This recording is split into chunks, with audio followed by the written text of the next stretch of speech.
वळ्या पुढल्या बातमीकडे ईव्ही चालकांना मोठा दिलासा. भरलेला टोल परत मिळणार. जीआर लागू केल्यापासून भरलेला टोल परत मिळणार आहे. आता समृद्धी महामार्गावरही ईव्हींना टोल नाहीये. दादा भुसेंनी सभागृहामध्ये या संदर्भातली माहिती दिली.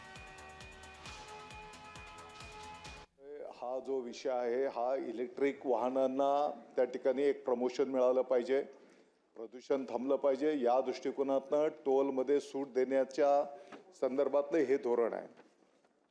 साधारणपणे 23/5/2025ला हे धोरण घोषित करण्यात आलंय आणि त्याची प्रत्यक्ष अंमलबजावणी 22/8/2025 पासून त्याची सुरू झालेली आहे.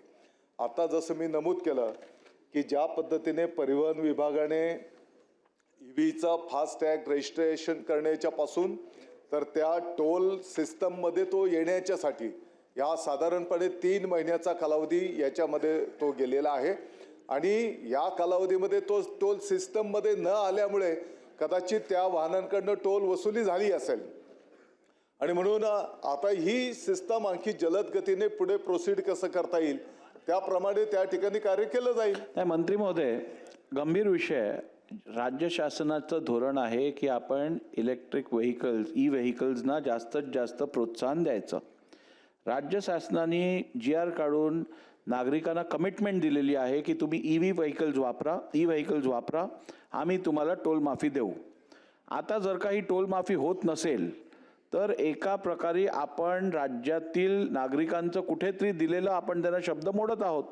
त्यामुळे या संदर्भात त्वरित पुढच्या 8 दिवसात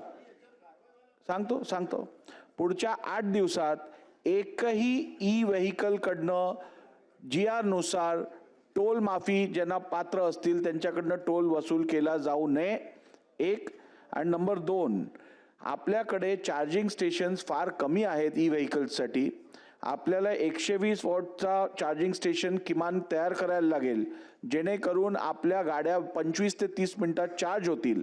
सध्या 30 वॉटच्याच आपल्याकडे चार्जिंग स्टेशन्स आहेत, त्या चार्ज करायला जवळजवळ 8 तास जातात. तर या संदर्भात पण शासनाने त्वरित कारवाई करावी.